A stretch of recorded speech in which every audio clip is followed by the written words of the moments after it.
Start with our broker update for the week. A couple things going on.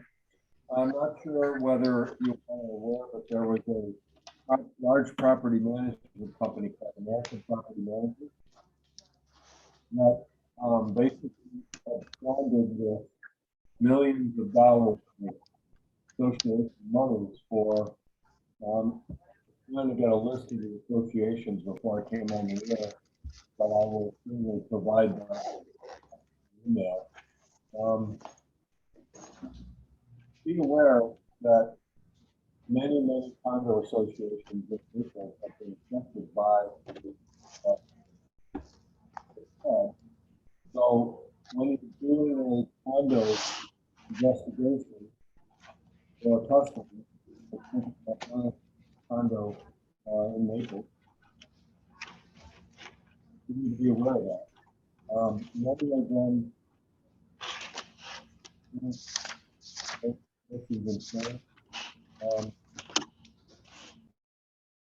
that have been paid out. There's a lot of ongoing legal activity.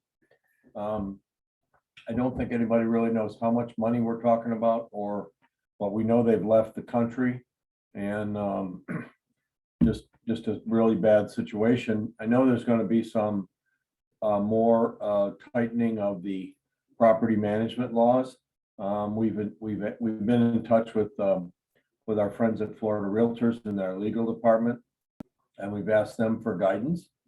But keep in mind that this is going on. Like I said, I'm trying to get the Naples Daily News article out to you, showing you which communities are affected. We talked at Legal Resources meeting last Friday about putting out some kind of a disclosure, but the situation is, although widespread, is not applied to every one of the 300 or 400 condos there are in Naples. So we'll just try to get information out to you. I'll have something at the sales meeting tomorrow. But it's not a good situation. And if your customer is wanting to buy in a condo, obviously you know that if you are purchasing in a condo, by the condo statute, you are entitled to receiving 7 different documents, including the most recent financial statements, not the budgets, most recent financial statements, which, should have some kind of a statement in there about the impact of the fraud. So just be aware. We're not sure exactly how deep it's going to go. We know that some people have collected from insurance. We don't know what the effect of every condo association is, but be aware of it. These are certainly not nice people. They just took the money and left the country. So anyhow, until we get a little more resolution on that, just a heads up for you. If you're doing a sale in a condo, you want to make sure that you get a hold of the property manager or condo association manager and find out if there's been any impact on that particular association. Again, it's not a great situation. So the second thing that I'd like to cover today in terms of broker update is that when Florida Realtors came out with their most recent version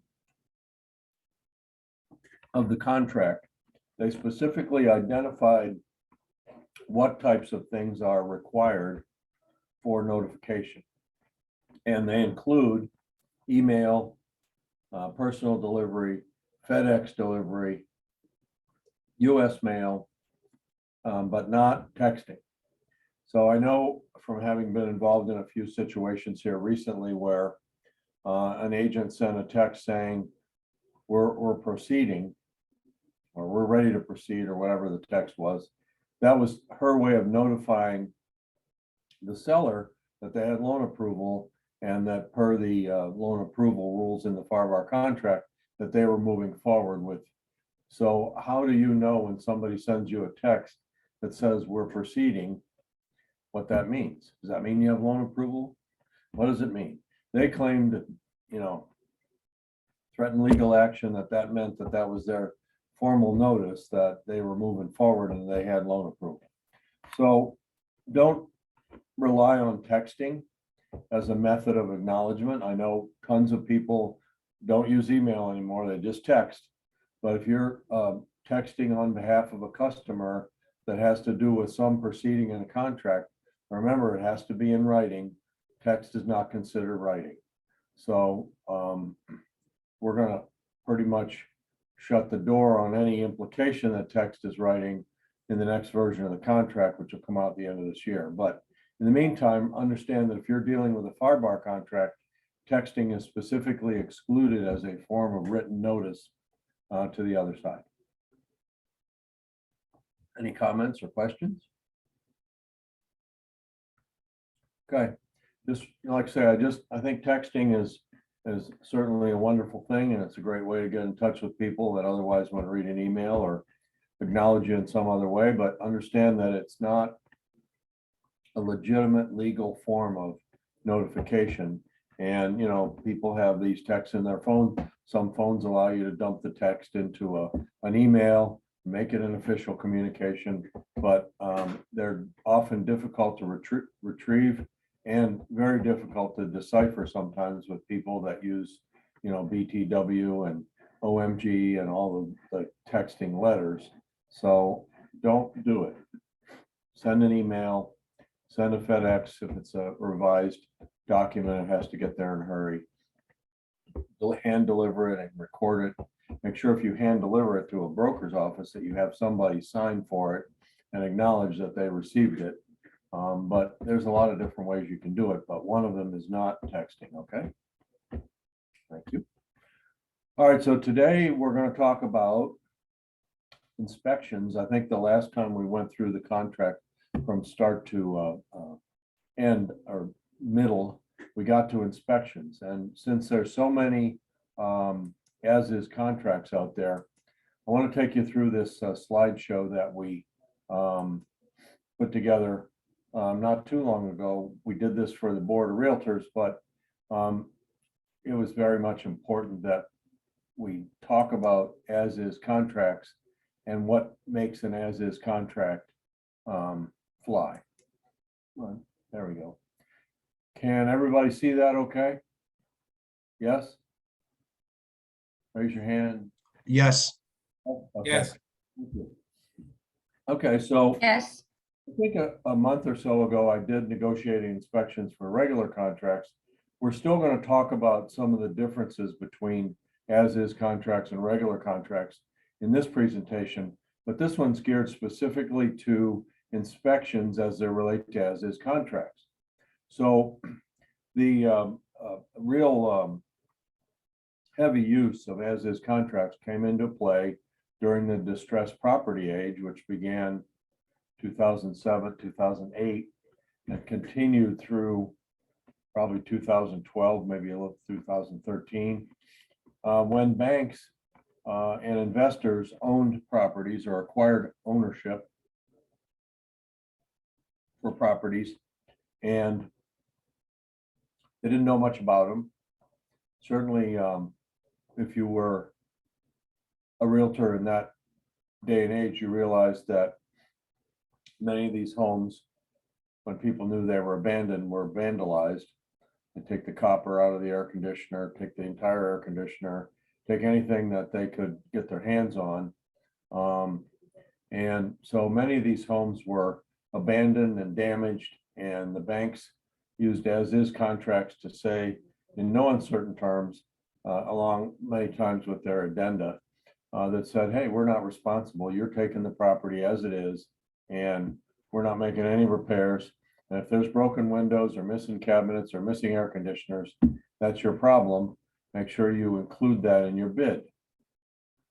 Well, as things went along, yours truly got in the business in 2007, which wasn't the best timing in the world, but it all worked out. By the end of 2008, the investors came in and things started to get better.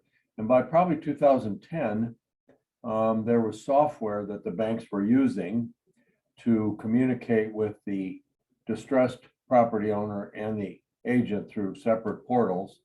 And there were asset managers assigned to these properties, and things started to get a little more orderly. So you could, in fact, get some repairs done and get some air conditioners replaced and things like that. But basically, at the end of 2012-13, there was very little ownership of banks and investors in these homes. It was mostly people had bought these homes through short sale or foreclosure during that period of time. So there wasn't really any need for as-is contracts. But lo and behold, many brokerage firms and many agents use them exclusively. And their thought is, I can walk away for any reason and I can always ask for repairs. Well, the as-is contract itself says that you're taking the property in its current condition, or you're walking away for one reason or no reason. So what's happened over the past few years is the as-is contract has morphed into a as-is except contract. So let's talk about that today and talk about, still, regardless of what property or what type of contract, inspections still are one of the most important things that a buyer can do to make sure that they know what they're buying. We'll talk about timetables. They're much different in the regular contract than they are in the as-is contract. We'll talk about defective versus cosmetic items as they apply to the regular contract, but understand that defective and cosmetic are not dealt with in the as-is contract because the as-is contract says take it or leave it. So we'll understand what the importance of that is for sellers as buyers inspect property and come back to them for repairs and credits. We always have, as we did in the prior presentation, a few tips here, best practices to keep the deal together, because that's the only way we get paid that I know of, is make sure it gets to the closing table. So we'll also talk a little bit about the seller's maintenance obligation, which is the same in both the regular and as-is contract. And it basically says, hey, the seller is obligated to keep the property in the condition that it was in, including landscaping and every aspect of the home, personal property and real property, in the condition it was in when we went to contract. And if it's not during our walkthrough inspection, the seller has an obligation to provide repairs or credits to the buyer. So we'll talk, as we did in the prior presentation, about the fact that, yours truly believes the walkthrough is probably one of the most important parts of the contract for a buyer, because that's where you find out, the day of or the day before closing, that everything's in the condition that you expect it to be in or not, and you do have still some recourse prior to signing the closing documents. Obviously, we'll do Q&A. I'm going to monitor the chat, or just take yourself off of mute and ask a question. Okay. So for buyers, the inspection is really a due diligence period. We'll talk a little bit in the next slide or so, but please do not encourage your buyer to waive inspections to make their contract more attractive to the seller. Waiving inspections is like driving without seat belts. Sooner or later, you're going to find something in that home after you take possession of it that's not going to be pretty. And then you're not going to have any recourse whatsoever. The worst calls that Broker Jeff has gotten in the last few months are from people that waived inspections just to try to make their offer look good, and because they said it was a fairly new home, they didn't need it, all to find out there's mold, there's an air conditioner that's failed, leaks in the roof. Well, if you don't inspect it, you'll never know. So the buyer can choose what inspections to be performed. Regular standard inspection, including general inspection, wood destroying organisms, or add on a radon test, 48-hour radon test, or a mold test. Those can be added on to the inspection without a great deal of additional cost, and they can be informative, especially if your customer has allergy issues, or has a history of any type of lung disease, which could be impacted by radon. So the other thing that the buyer can do during inspection is research, survey, and permitting issues, especially open permits, expired permits. And one of the things that I'm seeing, having looked at all the contracts as they come through, is shorter and shorter inspection periods. 7 days, 5 days, 3 days. Yes, you can get an inspector out to do a basic inspection in 3 to 5 days. No, you can't do any type of extended testing, and you can't certainly do the necessary research to find out if there's open or expired permits. So we'll give you some language that you can put into an as-is contract to require that the seller close open permits and deal with any type of municipal or code liens. So very important to understand that it's an as-is contract, but the as-is contract itself doesn't deal with anything or obligate the seller to do anything about open and expired permits, which can be very simple. Like I hired somebody to replace the air conditioner, and they replaced the air conditioner but forgot to close the permit out. Or it can be tens of thousands of dollars of work that was done without a permit and really required a permit. Now you have to go back after the fact and get a permit. And it can be thousands of dollars. And understand that once your buyer signs that closing document and takes possession of the home, they own anything that went on before that. They can't go back and say, well, I didn't know anything about it. The seller didn't tell me about it. He didn't tell me about it. Doesn't work. It's your property. You own it and you own the problem. So make sure you understand that and make sure your customer understands. So now I can review the results and make requests to the seller. Yes, the as-is contract says as is where is, but yes, many people, I will say a majority of the people go back to the seller and ask for some credit or repair work. So when you're dealing with a seller that says, I'm only as-is contracts, I'm not making any repairs, chances are you really need to set the expectation of your seller to say, you know what, chances are they're going to inspect your home and they're going to make a request for a credit, a price reduction, or specific repairs. So, and the seller can say, well, I'm not doing it, but how about if it's a defective condition that materially affects the value of the home? Now the seller knows about it. Yeah, they can walk that buyer and say, I'm not doing it. But do they have to disclose it to the next buyer that comes along? Absolutely. That's their obligation. For sellers, it's a discovery period of possible issues that they may not be aware of. I would tell you that most sellers think their home is in perfect condition, beautifully upgraded, and ready to sell. But if they find out that the air conditioner is not cooling,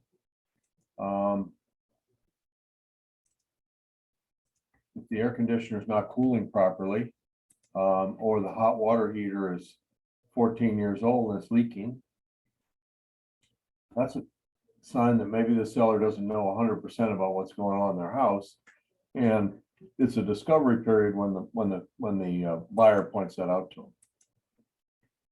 So also the other thing is if and when a buyer comes back to a seller in an as-is contract and says, hey, I want you to repair this, I would think the first thing you'd do as the listing agent is check it out, make sure that the inspection report is submitted and that the information's accurate. Or you can say, I don't want to know anything about it. I'm just not going to do any repairs. However, the minute you know about a problem, now you're obligated as an agent and as a seller to share that with the next buyer. How do I respond to a buyer's request? Do I say no? Do I say, here's some money? Or do I bring in somebody to make the repair? Understand also in an as-is contract, there is no dialogue anywhere in the contract about repairs. Do I have to use a licensed plumber, or do I have to use a licensed electrician, or can I have my friendly handyman, Sam, do all the work? And do I have to provide receipts? No. So as-is contracts are beautiful to some people because they have a due diligence period and they allow the buyer to walk away for any reason or no reason. But they're not very protective of the whole repair process. And the buyer doesn't really have much control. They can ask for repairs, or you can work with an attorney and write up some flowing amendment that says you must use licensed contractors, you must provide receipts. But without that, there is no governance in the as-is contract about repairs. Again, what are my options for proceeding? Am I going to provide a credit toward the buyer's closing costs, or am I going to try to do the repair? Or nothing.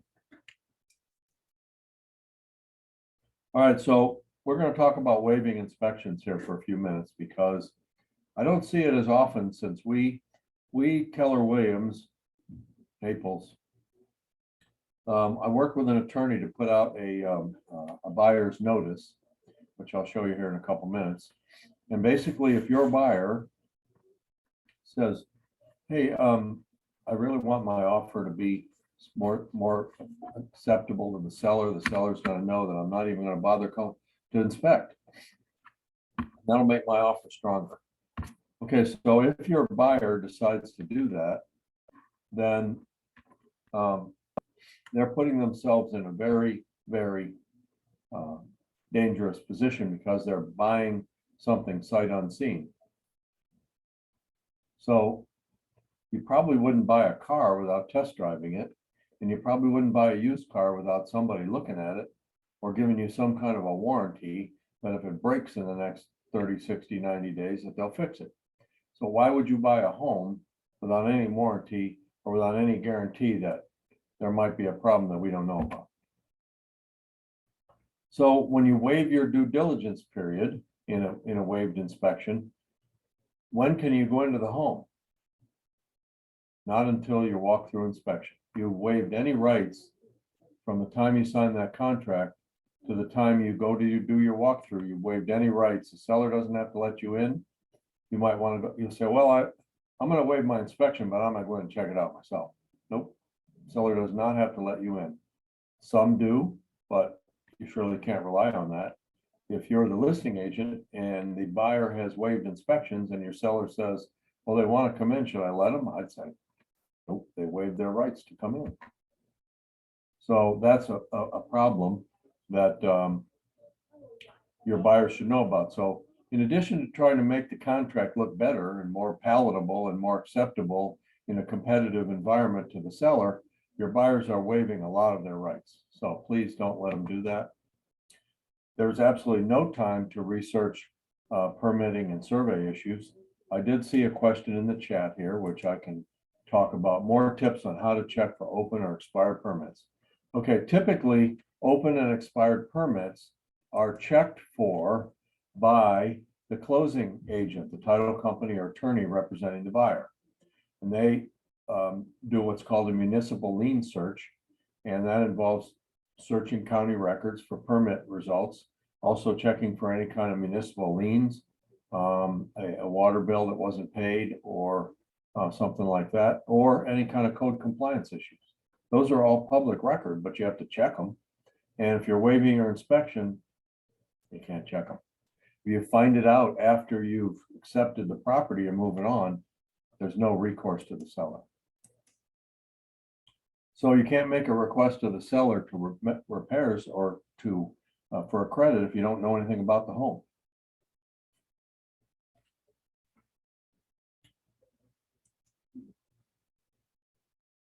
So why would you do that? The other problem is, we talked about the seller's maintenance obligation. We have a slide on it coming up. But if the contract says, whether it's a regular contract or an as-is contract, that the seller has a maintenance obligation to maintain the home in the condition that it was in when you went to contract. So let's say you go do the showing, everything's beautiful, the place is nice and cool inside, and then you go to the walkthrough, which is your only next visit, and it's very warm in there. It's humid, it's kind of warm, and maybe they don't, oh, the air conditioner's on, it's running. Well, how can you prove that that's a seller's maintenance obligation? You didn't have any kind of baseline to see if the air conditioning was performing to the contract to begin with. Now you can't go in there on the day of the walkthrough and say, well, the seller needs to or repair the air conditioner because it's warm in here. You have no way to prove it. So that's why we don't want to waive inspections. See if I can do something real quick here. Let's stop the share. We're looking real quickly for.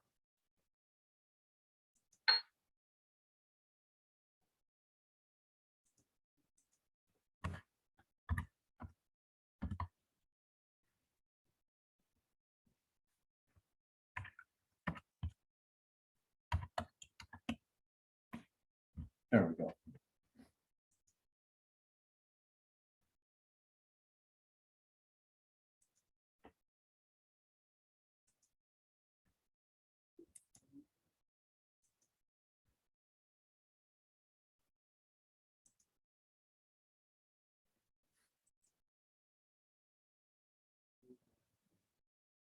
Let's see, I do tighten that up a little bit.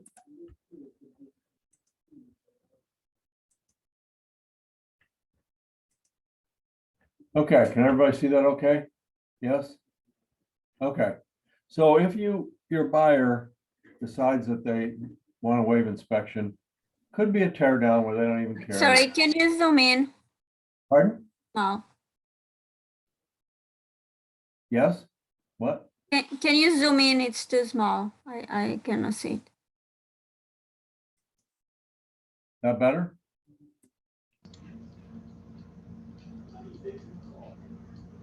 A little bit.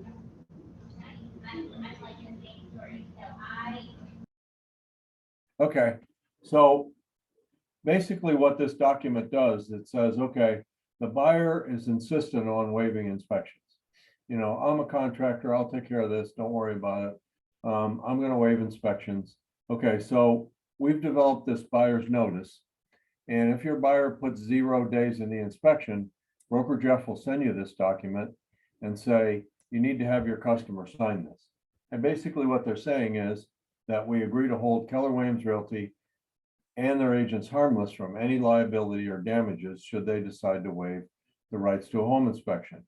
And they also make them aware that they're giving the right to access the property until the walkthrough inspection the day of or the day after, day before closing. Now, there's another little caveat in here that doesn't have to do so much with today's discussion, but it does have to do with a buyer who says, you know, I've lost the last 3 deals too because I've gone in with financing, so I'm going in cash this time. And your question to the buyers are, Mr. and Mrs. Buyer, if all else fails and your loan doesn't get ready by the closing date, do you have cash to pay for this? Oh, no, we have to have a loan. We can't. So, okay, so if you want to go in cash and risk your deposit, all of your deposits, then you need to sign this because we can't advise you to do that and put your deposits at risk and your finances at risk because you decided to get a loan. You can always get a loan when you go in cash. The problem is if you can't close on the closing date and the seller's not willing to extend, your buyer is going to lose their deposits. So this was set up for 2 behaviors in today's market that are really driven by the buyer wanting to make their offer more attractive to the seller. But in our opinion, this isn't a good way to go. So.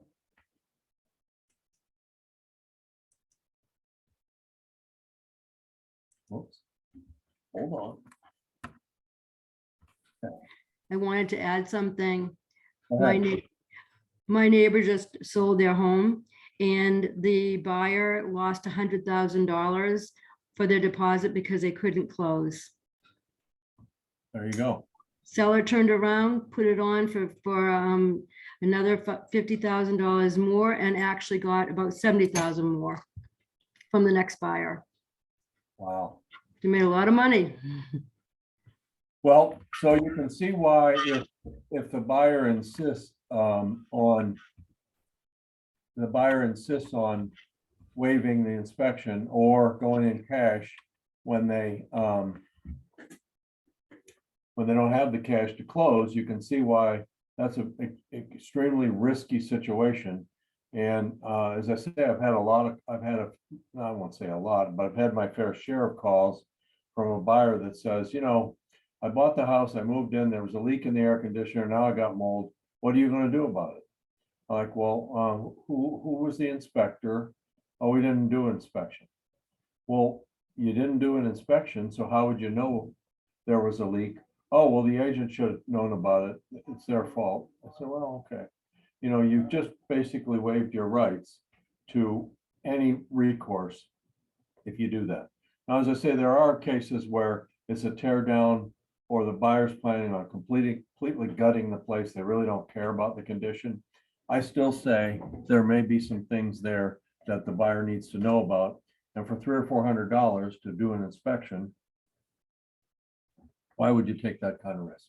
Okay, so let's talk about the as-is, the inspection timetable in the as-is contract.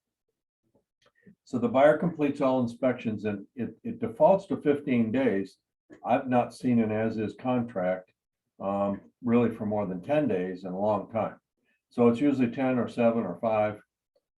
Enough time to hire an inspector, have the inspector go to the place, make their inspection, give you a report. There's not a huge delay in getting inspectors these days. So basically, remember, we got to always go back to the as-is contract.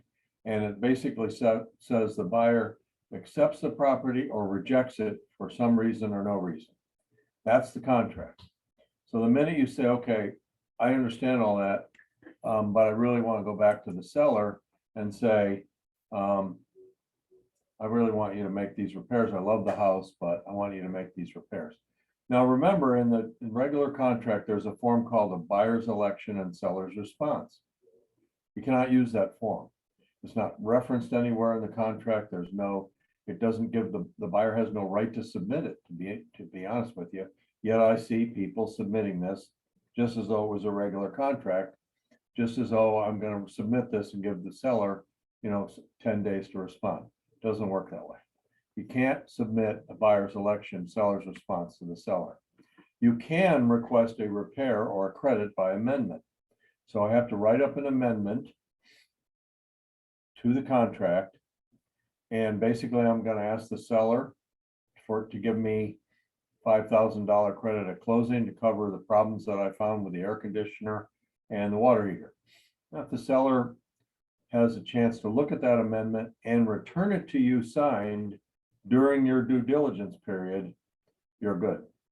However, remember, if you've cut the due diligence period to 10 days, 7 days, 5 days, that doesn't give you a heck of a lot of time to go ahead and evaluate the inspection report, write the amendment requesting the credit or repair, send it to the seller, and get it back signed inside that timetable.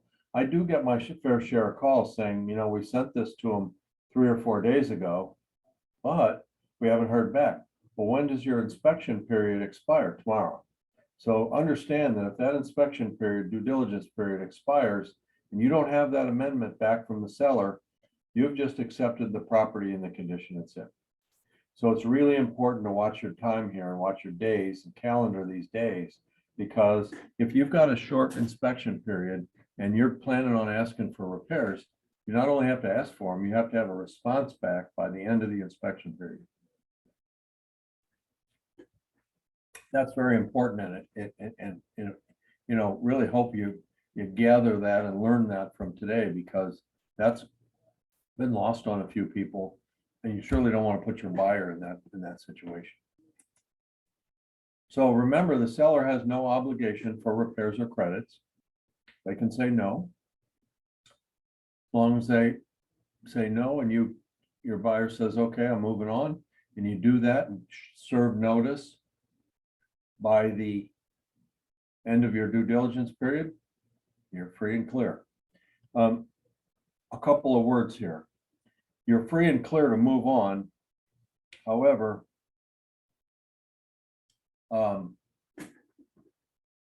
even though the cancellation involves you're just sending notice over, there's a notice of cancellation buyer notice in the library for Naples, or there's a termination and termination cancellation and termination or something in the FAR bar.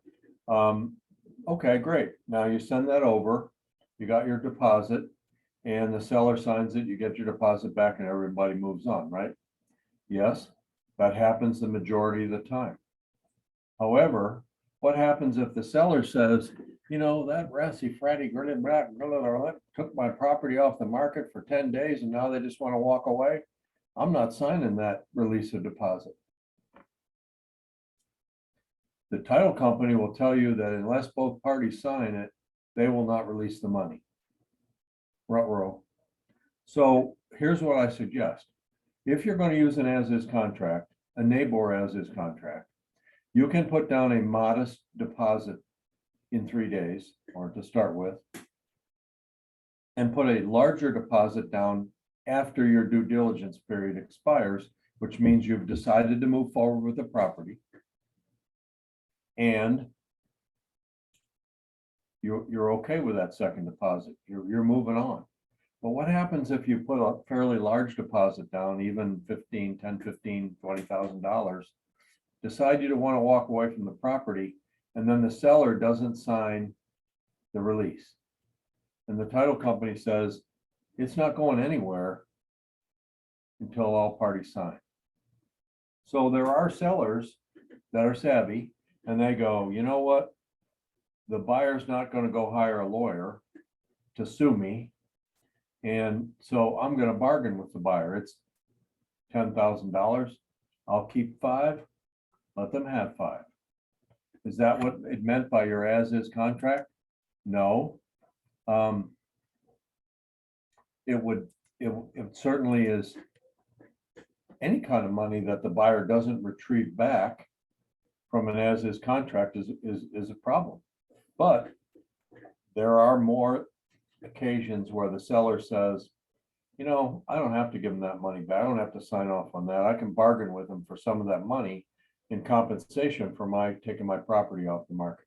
So be aware of that and make I would say as a suggestion that you have your buyer put a very modest deposit down to start with that they can live with. Usually $2,500 to $5,000, depending upon the price of the property. As long as you follow it with a bigger deposit at 12 days or whenever your inspection period's over and you've decided to move forward, the seller still feels like, okay, we've got some skin in the game here. They're putting a fair amount of money down. They're just not putting down any much initially. The seller can always counter your offer and ask you for more initial deposit. But remember that the penalty for buyer default in the neighbor contract is deposits made to date. So even if you don't get your amendment back and you move forward and now you're in the contract and you haven't made your second deposit, you can still, if it's not a major amount of money. I've had people in my years as an agent that didn't like the fact that non-allergenic mold was not a defect in the contract. They had issues with that, and they said, I'm not walking away from my 5,000. See you later. But that's the extent of your damages. You put $15,000 or $20,000 down, and the seller decides not to sign it and negotiate with you on some of the money. It's a sticky wicket. So be careful of that. Be careful of the amount that gets put down, and be careful to make sure that you're watching your timetables. If you're going to ask for repairs, do so with plenty of time to get them back before the end of the inspection period. And at the end of the inspection period, or when your buyer decides to move on, send all the documents over. It probably 8 times out of 10, maybe a little more, you'll get your money back and your buyer can move on. Someone, I think, asked in the chat, what's a reasonable deposit? Well, that's a great question. It varies. If you said 10% was a number that a seller could live with, sometimes sellers ask for more. So if it was a $500,000 contract and you put down $5,000 for the first after 3 days to the end of your inspection period, and then put $25,000, $30,000, $40,000 after that, That's a fair amount of money. The seller realizes you're not just gonna casually walk away from that kind of money. So it's fine, but always try to split your deposit. If you're talking a FAR bar as is, all deposits are at risk from day one. So if there's a default by the buyer, seller can claim all the deposits, whether they're made or not. Yes, that could involve some legal action against the buyer. Always a good idea. You can still do it in the FAR bar and still put a small deposit to start with, do your inspection and put a larger deposit down second. And then at least if you terminate within the confines of the as-is contract, and for some reason the seller doesn't sign the release of deposit, you still only have a modest amount down up front. So that's the best practice, in my opinion, is don't commit your buyer to too much risk until you know what you're buying. Okay, so this is just strictly some lineage in the NABOR contract, which basically says that the buyer may, at their expense, not required, but not required to utilize the services of any professional or licensed inspectors to conduct the inspection, right? So in the regular contract, that's not true. The buyer must use a licensed professional to do these things, okay? So there are some differences in the way this due diligence works in the as-is contract versus the regular contract, okay? The buyer can go in and do their own inspection. They can bring their Uncle Harry, who used to be a contractor. They can bring anybody they want because it's a buyer's due diligence period. It's not what we would call an inspection period in the regular contract. Right? So the rationale is that as is contract, the buyer in the buyer's sole discretion decides that the property is not acceptable for any reason or no reason. The buyer may terminate the contract prior to the expiration of due diligence period. The buyer does not elect to terminate. Seller shall have no obligation to make any repairs or replacements to the property, except as stated in D2A. Right? So buyer's right to terminate has been bargained for between the parties, and each party acknowledges full and adequate consideration has been. So basically that sentence is in the NABOR contract, not in the FAR bar contract. It says, hey, we've already generally agreed to a lower price. Maybe not in this market, but we've agreed to a lower price or a price that takes into account that the seller's not making any repairs. Okay.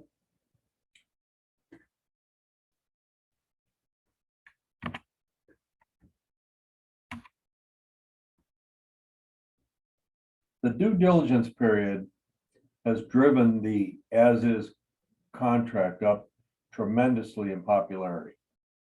It's like no risk to the buyer. However, we're looking to revise the contract a little bit, and we may put some option money in where the seller says, okay, I'll take your as-is contract, but I want $1,000. If you decide to move forward, we'll put that 1,000 toward the closing. If you decide to walk away, seller keeps the 1,000.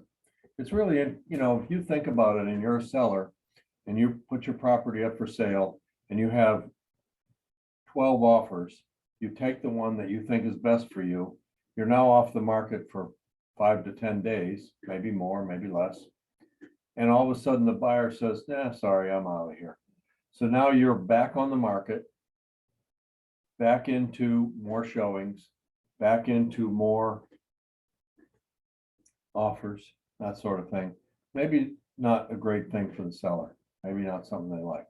This is why backup offers have become so popular. If you represent a buyer and you get in a bidding thing like this and you lose the bid,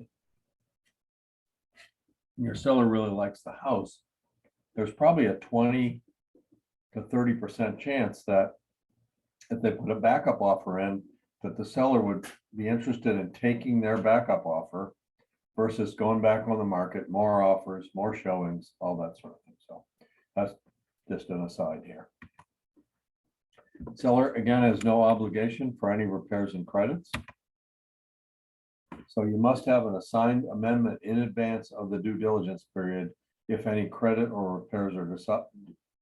Now, it might sound a little bit like a broken record here, but this is where people get into the most amount of difficulty, is trying to say, well, I asked the seller for repairs, I just never heard from them. Never heard from them is the same as not asking. So make sure you bake that in, and make sure you are pretty emphatic to the other side. If your seller's not going to sign this, just let me know. Don't drag me out until the 11th hour when I don't know what to tell my buyers and we'll be forced to cancel. Open and expired permits and liens are not addressed by the as-is contract. We do have some language that we have gotten from an attorney that I can give you that says in the other terms and conditions that the seller must close any open or expired permits and settle any municipal liens or code liens prior to closing. So you can add some language in. That's what we call an as-is except. Just like you go to a restaurant, your friend orders a hamburger with American cheese and bacon, and you say, I'll have the same except I don't want the bacon. This is the same as doing an as-is contract, except I'm going to put something in to protect myself from permits. So if you're going to use an as-is contract, and it's, it's not typically condos and things like that don't have the same permit issues, but it's always a good idea to get that language. I've given it out to a lot of people. I'm happy to give it to you. The backup offer has to be signed by the seller. Yes and no. There's an addendum to the backup contract, to the regular contract that makes it a backup contract.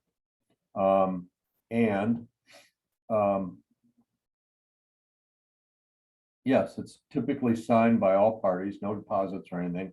It's signed by all parties, and the backup addendum either gives the buyer a period of time when they must agree to be primary, or if nothing's put in that period of time, the buyer's free to rescind the counter at any time, which is probably what happens in today's market, because the buyer might find another home tomorrow that they like better or that's available, and then they want to get out of the backup. But yes, the seller can renegotiate, counter back and forth till they get the backup offer they want. Then all parties sign, subject to the addendum, which says the seller, if they cancel, notifies the buyer that they're now primary. And as soon as that seller notifies the buyer, everybody's in contract on that date, which becomes the effective date of the contract. Okay. So again, you have to really be careful with this permit business because it is a problem. So there's also no differentiation between defective and cosmetic. We go into great detail in the regular contract. This is defective, systems and equipment not functioning, radon levels over 4, toxic or pathogenic mold. Cosmetic could be a crack in the floor, a torn screen, anything that's normal wear and tear, caulking in the tub, things like that are considered normal wear and tear. They're cosmetic. And in the regular contract, the buyer does not have the right to ask the seller to fix it. In the as-is contract, there's no regulations or rules or anything governing what the buyer can ask the seller for. So the issues, just want you to understand, so many people think as-is contracts are great. I think they're really bad. Broker Jeff dislikes as-is contracts because I don't think they're good for the buyer. I don't think they're good for the seller. The seller thinks they're good because they don't have to make any repairs. The buyer thinks, oh, I can walk away for any reason. In the meantime, there's this whole gray area in there where repairs, permits, all the governance that goes into a regular contract is gone. So there's a lot of crazy behavior that goes on. I don't think it's really good for our professionalism. It's really difficult to work out differences in an as-is contract when there's nothing, when there's no provision for working that out. So repairs and credits are not defined. I can ask the seller for a credit, say, hey, the air conditioning is not working properly. Here's my inspection report. I'd like you to give me a credit of $5,000 toward my closing costs in order to compensate for that. And the seller may say, well, I've got an inspection report here that says my air conditioning isn't working right. I'm gonna have to fix it anyhow. So maybe I should just give this buyer a credit and let's move on. So you don't know what the seller's reaction is going to be if you provide them with information and give them a good reason for a credit.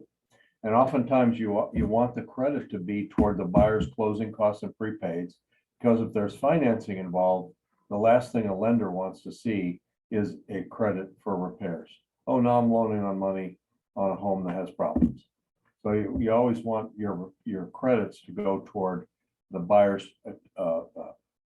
prepaid expenses and closing costs. Okay.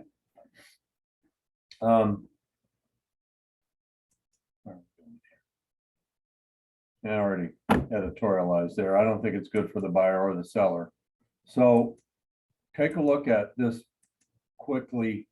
We'll go through what's defective and cosmetic in the normal NABOR contract, okay? So systems and equipment not operational. Air conditioner is not cooling properly, a hot water heater that's leaking or is past its useful life, a leak in the roof, radon greater than 4.0, toxic or pathogenic mold on the mold report, active termites, lead paint or wood rot, open, expired, and void permits. Those are all considered defective conditions in the regular contract. There is no such thing as a defective condition in the as is, as defined by the contract. So cosmetic items are working condition. The air conditioner is cooling properly. The cover is all rusted out. It's cosmetic condition. Corrosion, tears, scratches, cracked floor tiles, missing caulking, torn or missing screens, all cosmetic. Can you ask for them in an as-is contract? Why not? There's no governance. There's no defective versus cosmetic. It's whatever the buyer asks for and whatever the seller decides to agree to.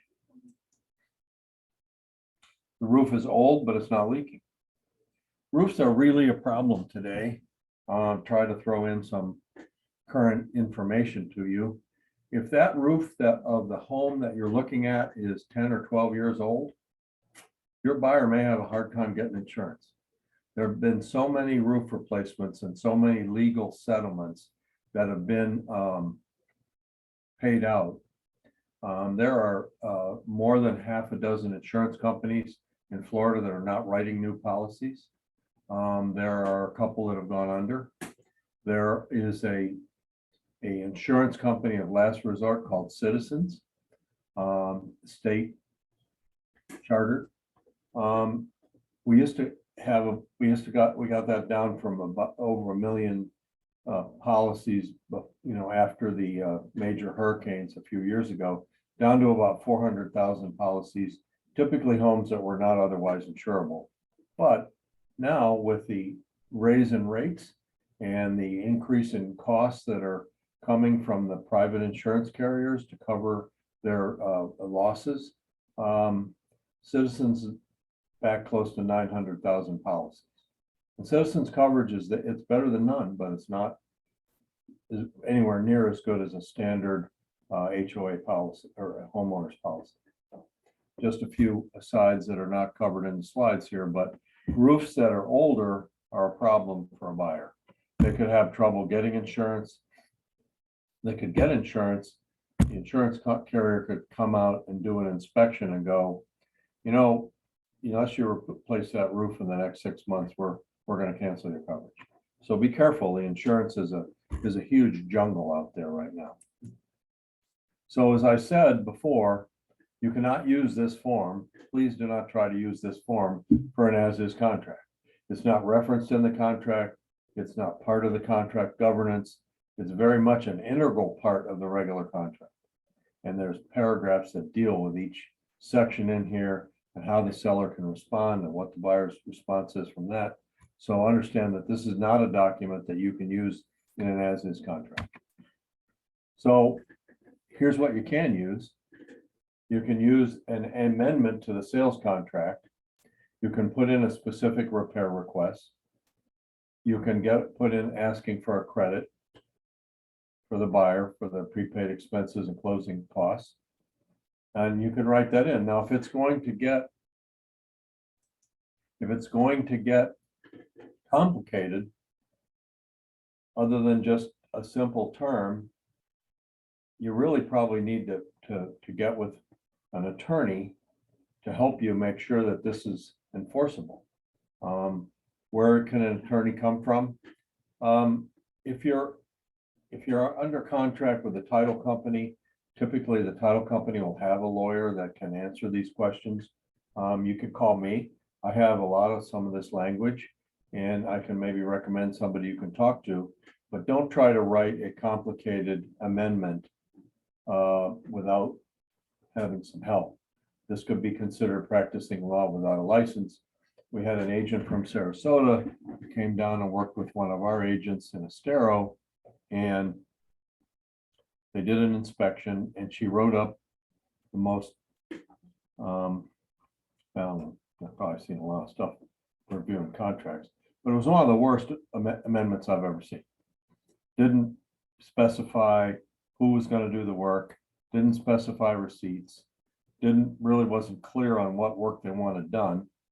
And then pitched a hissy fit saying, where are the receipts? Where are the licensed contractors? I'm like, sorry, you have to be careful if you're going to write a specific amendment for repairs, you really want to have an attorney maybe help you with this, because you really want to ask for licensed contractors to do the work and you want receipts. And those are not sentences that you generally as an agent can put together and make them enforceable. So just saying.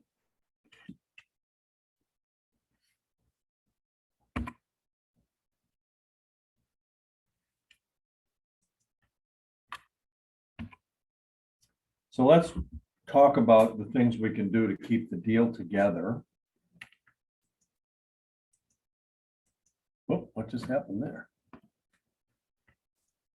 There we go. So you're in an as-is contract or a regular contract. You're trying to keep the deal together. You're trying to make sure that both sides are dealing honestly and fairly.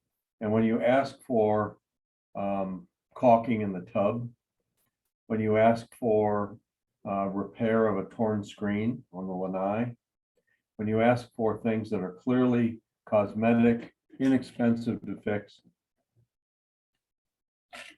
you run the risk of antagonizing the other side and making it more difficult to keep the contract together.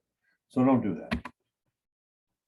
If you're going to ask the seller for a repair credit or for them to do a repair, try to get a couple estimates. I mean, typically if you call a vendor in to look at the plumbing or the air conditioner, they're going to, many will see some dollar signs in their eyes going, oh boy, they're asking me for an estimate on this air conditioner. It's $18,000 to fix this problem. And maybe it's a simple problem. So if you get an estimate that doesn't seem particularly good to you or thorough, get a second estimate. Maybe it's always a good idea to get two. So you're making sure you're not asking the seller for something that the seller's going to turn around and say, that's ridiculous. There you go. It's not your home. It's the buyer's home or the seller's home. Leave your ego and emotions out of that. Don't try to one up the other side or try to, intimidate them. Like, if you don't do this, we're walking out of the deal. Not a great idea. Just try to say, hey, look, it's an as-is contract. We have the right to walk away for any reason or no reason, but we'd like to keep this deal together. So here's what the buyer is asking you to do. And maybe, what we'll talk about in a few minutes, maybe if it is something truly that's a problem and the seller says no, then the seller has, and the seller's agent have the responsibility to disclose that to the next party that comes along. So maybe, again, your tone and your professionalism can keep a deal together that otherwise might blow up from emotions or from just asking for things that are not realistic or not backed up by good estimates. So that's what I just said. The seller must accept responsibility and must disclose defective items to future buyers. So if it's materially affects the value of the home and it's not immediately discernible to a buyer, then the seller is obligated under Johnson v. Davis basic disclosure law to tell that, to update their seller's disclosure or to disclose that to another buyer that comes along. And many times you'll put a contract on a home that's come back on the market, and you'll call the listing agent and say, hey, what's going on? We're thinking about putting an offer in. Why? Can you share with me is there any, shareable reason that this came back on the market? And the agent can say, yeah, they asked for a bunch of repairs and we weren't in a position to make them. However, we did discover, this, or we discovered that, because at that point you've asked the question. You're required as a transaction broker not to act to the detriment of either party. So if somebody asks you that question, you've really pretty much got to give them an answer. And if there's a problem that you know about from a prior inspection or a prior situation, you've got to disclose it.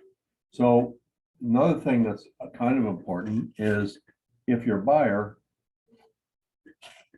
wants to take care of these situations themselves, like let's say the air conditioner is 12 years old, it's just barely operating inside the manufacturer's limits, and your buyer says, look, and your buyer gets an estimate for a new air conditioner that's $8,000, your buyer can say, look, give me a credit for $4,000 toward a new air conditioner. I'm not expecting you to give me the whole thing, but give me $4,000 toward my prepaids and closing costs. And when I get in the home, I'll buy a new air conditioner. So, there's ways to make things more palatable. There's ways to work things out.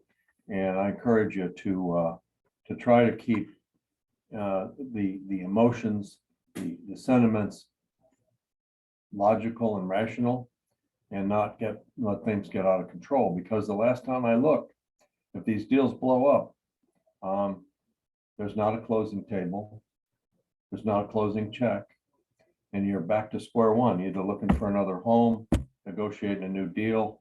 And so that's why I think we want to try to make sure we do the right thing for our customers, but to try to smooth out any bumps in the road, because oftentimes there are misunderstandings, or the buyer's perception that something's a lot worse than it is, or the seller's perception that the buyer's request is ridiculous. So try to smooth out those edges and try to keep your deal together.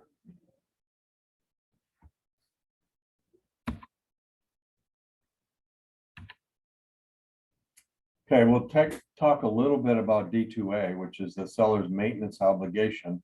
True in the FAR contract also, there's seller's maintenance obligation. And it's the theory that we went to contract on this home, it was in this condition. When we go to close, it needs to be in the same condition. If something happens along the way, a leak, a failure of an appliance, air conditioner quits working, a lot of those things, anything you can think of that creates a difference in the condition of the home at the showing and the contract time and the walkthrough, then that's the seller's maintenance obligation. Seller must maintain the property in the condition that includes landscaping, systems and equipment, personal property, anything that was there that's part of the body of the contract. Normal wear and tear is accepted, right? Not accepted, accepted. Probably shouldn't use that word. How about excluded? Something like that. Anyhow, like cosmetic stuff is normal wear and tear. It's not a brand new home. And as long as it's not, like if there's a crack in the pavement and the difference in the two levels is like this, that's a trip hazard. That's a health and safety issue. That's a different story than just a minor settlement crack in the garage. You know, we build on sand here. And we do the best we can to make everything straight and level, but as houses settle and everything, you'll get some minor settlement cracks that have nothing to do with the functionality, but they don't look great, but so normal wear and tear is not included in this. And if you have reason to prove by virtue of your baseline inspection that there's a problem that has occurred that it was not there at the time you went to contract, you do have the right to ask the seller to either fix the problem prior to closing or escrow up to 200% of the estimated cost. So if there's a situation that comes up, maybe you go to the walkthrough inspection, you notice there's a big puddle underneath the water heater. And you're like, well, I wasn't there when I saw the place. And you say, I think there might be a problem with the water heater. Oh, I never noticed that leak. Okay, so what's a new water heater? $500. The buyer has the authority under the contract, under the seller's maintenance obligation, to ask the seller to escrow the money or replace the water heater, or give the buyer a direct credit at closing to replace the water heater. So that's an important part of the contract. Now, you know, I'm going to go back to the waive inspection conundrum that we talked about earlier. You waived your inspection, so how do you know? Was that there? Was that puddle at the bottom of the water heater there? Don't know. So the seller is required to escrow 200% of costs of repairs are not completed, or if they find something in the seller's that's wasn't there when you went to contract, you can do that. Otherwise, you can get a credit. So here is the language in the contract that says, at the buyer's request, perform appropriate repair, treatment, mitigation, or provide a credit acceptable to the buyer at closing, equivalent to the estimated cost of the repair.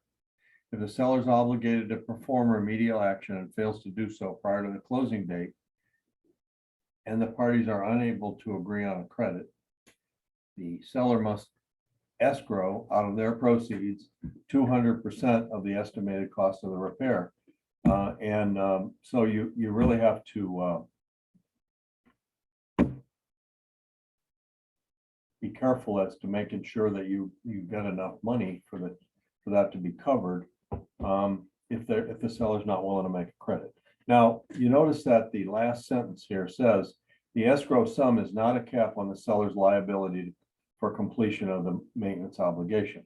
So if the maintenance obligation is, I don't know, replacing the water heater, let's say, and you escrow 200%, and they find out that there's other plumbing issues and things that need to be brought up to code when they put the new water heater in, and it's more than the 200%, the seller's still on the hook. Seller can't say, hey, that's it, I'm Solomon. Or if the cost less, the seller gets that money back. All right. So let's talk about the most important part to me of the entire contract for a buyer, the walkthrough inspection. Always do the walkthrough inspection, but never be the source.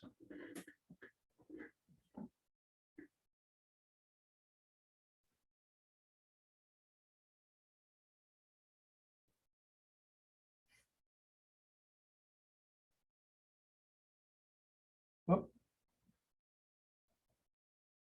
Can't type. Okay, so in the contract, it says,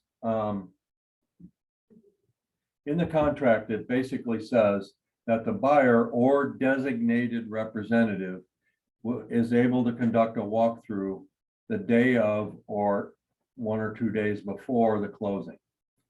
You do not want to be the designated representative. You know why? Because your E&O insurance will not cover you for walkthrough issues. We do the walkthrough and we go into the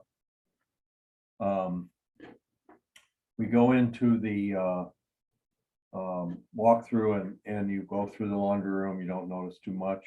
However, that beautiful Samsung washer and dryer that was there has now been replaced by Scratcho and Dento. And you didn't notice it.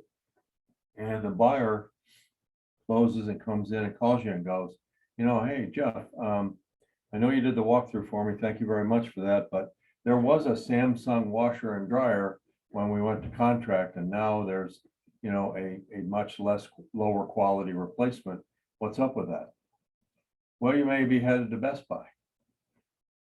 You became the designated agent. You did the walkthrough. You didn't catch it. Your E&O coverage and your broker, who's told you never to do that, can't help you. So there you go. Don't do it, please. You can always ask, you can show up for the walkthrough, but you can't be the arbiter of what has been repaired, if it's repaired properly, what is there, if it's furniture or fixtures that are going to be left behind by the contract, what is not there, or what is there that shouldn't be there, like the big mess in the garage. So you don't want to be in that position where you're the arbiter of that information. You can be there, you can be a witness, but not the designated agent. And so what do? Oftentimes it's not too expensive, and I always recommend bring the inspector back. It's usually $100, maybe 150, for the inspector to come back with the inspection report that they took and compare and make sure that everything is repaired properly, everything's there. You will always be encouraged by me to have a physical inventory sheet that you can compare to make sure everything that the buyer and seller signed off on is there. Okay. And if there's food in the refrigerator, or there's stuff still in the drawers or in the closets that you weren't expecting, now's your time to make sure that that gets remedied before you sign off on the closing table, or that there's money escrowed to cover that. All right. So please don't be the designated agent in the walkthrough. It's too much liability and it's not worth your risk. It's important that you be there? Sure. If the buyer can't be there, can the inspector go meet you there? Sure. Can a neighbor or friend or anybody that they can rely on to be there? That's really what you want. So anyhow, that's my story. Please don't do it.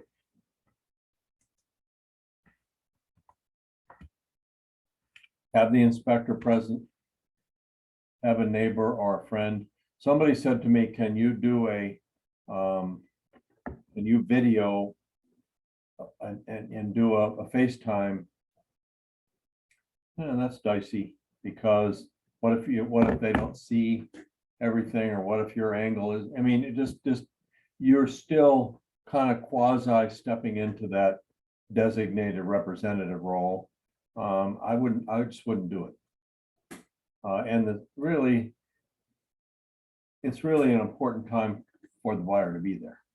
Make sure they see with their own eyes, they compare the inventory list, they talk to the inspector, make sure all the repairs are done, everything's copacetic, and that's the best possible outcome. So it's your last buyer's chance to confirm the condition of the property. I've had cases where buyers close, then I get a call saying, man, they just left all this junk piled up in the backyard. What do I do now? I guess you got to call somebody to get it out of there, because you can't go back to the seller now that it's your property. You know, I had people that don't say anything about it, then all of a sudden there's a problem. Oh, we're going to sue you. We're going to do this. We're going to do that.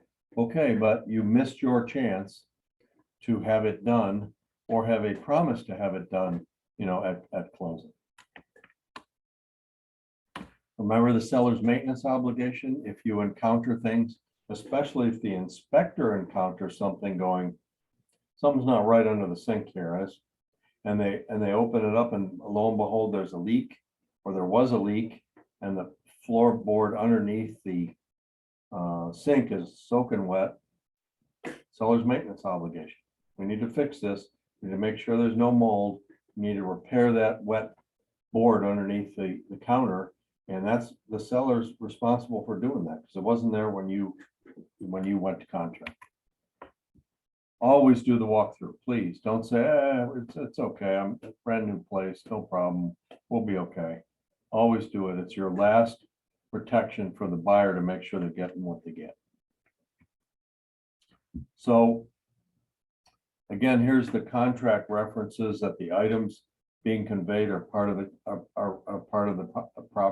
that they remain on the property, that the items which are not being conveyed have been removed, that the seller has performed the seller's maintenance obligation and in what we call D2A, which we talked about. So that's the walkthrough. Oh, that's the end. So really, let's see, there's one other thing that I was going to put in the chat for you, and that is the language that we got from the attorney. I can email this to you if you like. I think I have it here.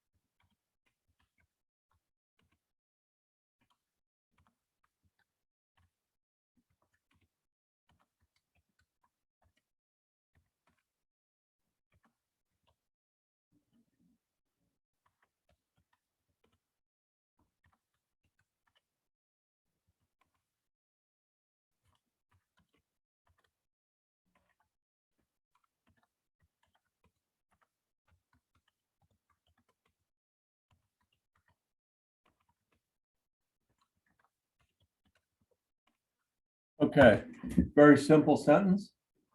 Keep it in your repertoire there. Put it in the other terms and conditions of an as-is contract, and then you at least have a chance if in your due diligence, after the due diligence period, if your closing agent does a municipal lien search and finds things, now your seller has agreed to address open permits, municipal liens, and code violations. So this is like an as-is accept. And it's very important because it's literally impossible for you to do this search in the time that you're going to get for an as-is walkthrough inspection. Okay. It's 6 minutes to 3. Does anybody have any questions? Did you get some benefit from today's session? Be careful with as-is contracts. They're really a little bit wide open to interpretation, and that's what I'm here for. If you have a question, what was the name of the American Property Management? If you Google American Property Management, there'll be a lot of information out there kind of on ongoing what the lawsuits are and everything. And I'm trying to get a list of the condos that were affected, but I'm told that many of them have already been settled. So it's just a huge mess. Expect that there'll be some legislation, I think, in the future about how much access property managers have to the bank accounts of the associations and how much responsibility they have and what kind of insurance they have to have if that money disappears.